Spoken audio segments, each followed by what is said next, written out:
Welcome back to week 5. Seriously, we made it this far. It's getting serious! More advanced techniques. On our Zero to Hero Schoology course, day 25, how do I use completion folders? Near and dear to my heart. Now, what do you need for today? You're going to need to have a folder with stuff inside. So whether it be assignments, which would be preferable, test quizzes, Edpuzzle videos, LTI apps, anything we've come up with so far, you just need to have that inside of a folder, and you can have more than one folder. So, let's get started.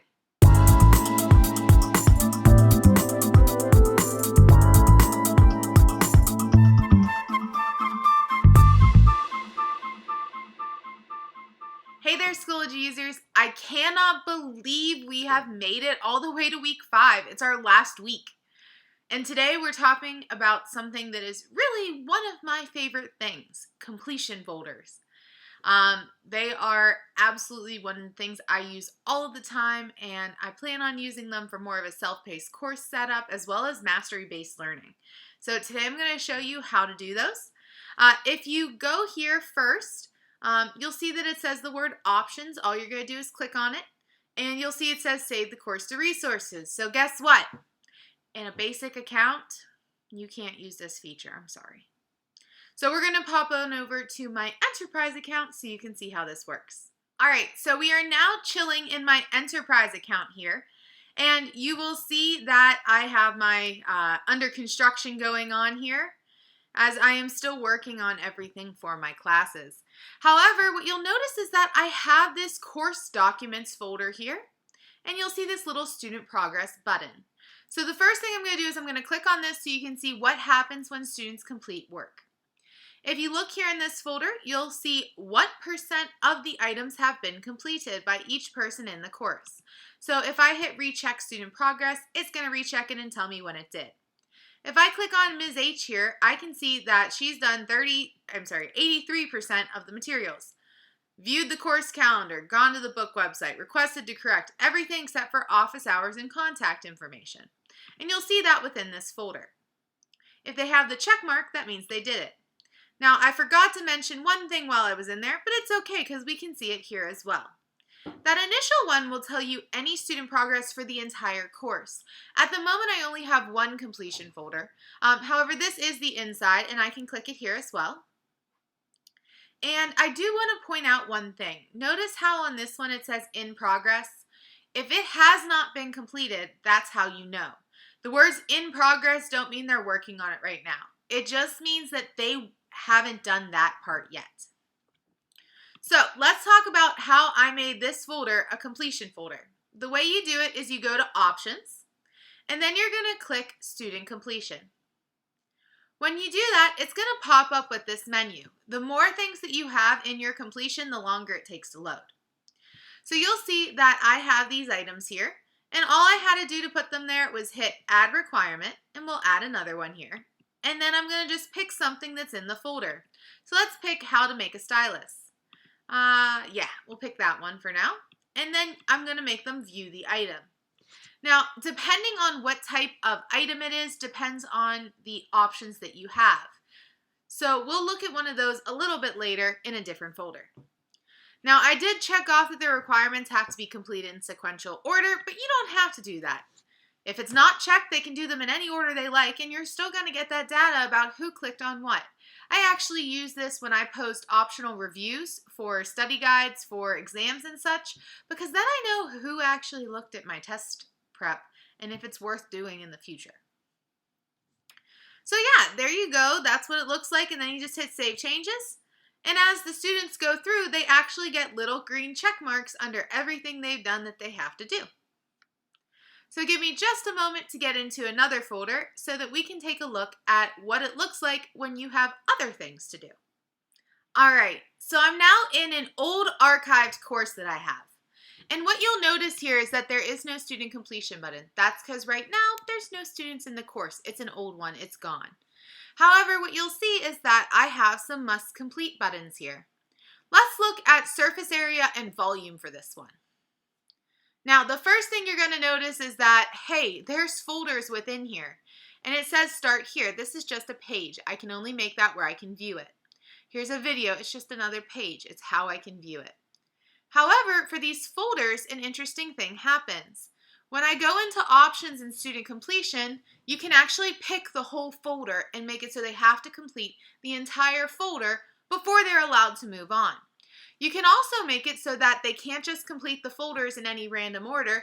They have to do them in day 1, day 2, day 3, day 4 order. Now, you'll also notice that at the bottom here, it says, did you get it? Surface area and volume. And they had to score at least a 70 out of 100 to get that check mark. I have things set up so they can do it as many times as they like until they get that point. So let's go into one of the days here. Let's grab day 4. That was a short one, I believe. And what you'll see here is the first thing is an external tool, and that was actually Edpuzzle. And the rule here was that they had to score at least an 80. They then had a link that they had to view, and you'll notice every time it tells you what they had to do. I had the cool downs where they had to score at least an 80, and the discussion board where they had to score at least 2. They had to respond and post to someone, and I have to grade that. Now, if I go to options here and I hit student completion, you're going to see how this was set up. So first off, I did not require them to do it in order. When I clicked my volume, surface area, and word problems, I had some options. They could view or they could score at least. For one pager, anytime you have a link or a page, they can only view it. When it comes to an assignment, you do have more options. They can view the item, post a comment or reply to it, make a submission, or score at least a certain amount. So if you just care that they turn something in, you can put that there. I did hear from a couple Google Classroom people that the whole just turning in a submission ended up they turned in a Google Doc with a period on it. So I always did do score at least just so that can't happen. Same thing for the discussion board. You can make it where they just have to view or they post a comment, but I personally will always do score at least, even though that means I gotta check a little faster. And again, the last thing here is just a page. So there you go. Super simple to do, and it is really amazing. We are going to go and look at one more thing, and that's where we have an assessment, just so I can say I showed you all the different things. So I think I have an assessment in this folder. All right, I picked the wrong folder, but I found another one that had it. So if we look here, I had this lesson check on 3D shapes and volume. Again, it said score at least an 80. That was a test quiz, but assessments works the same way. When I go here into the student completion rules, I can simply see what they had to do. And again, the more completion rules you have, the longer it takes to load. So I'm going to scroll down. Here's my puzzle piece, which tells me it's a test or assessment. And you can see I can view the item, make a submission, or score at least. Same thing over here. I can change that point value to whatever I want. And let's say I add a requirement and eventually I'm like, oh wait, I didn't want them to do that. Just hit the X and it'll get rid of it for you. So, completion folders. They're amazing. I love them. I use them all the time. In fact, if you have a sub day, a completion folder with some Edpuzzle in it, a quizzes, and a reflection is a very fast sub plan that can still be very engaging learning. So I truly recommend trying these out. There's not much to them once you get them set up, and then you can just click the button and see how your kids are doing, what % they have done.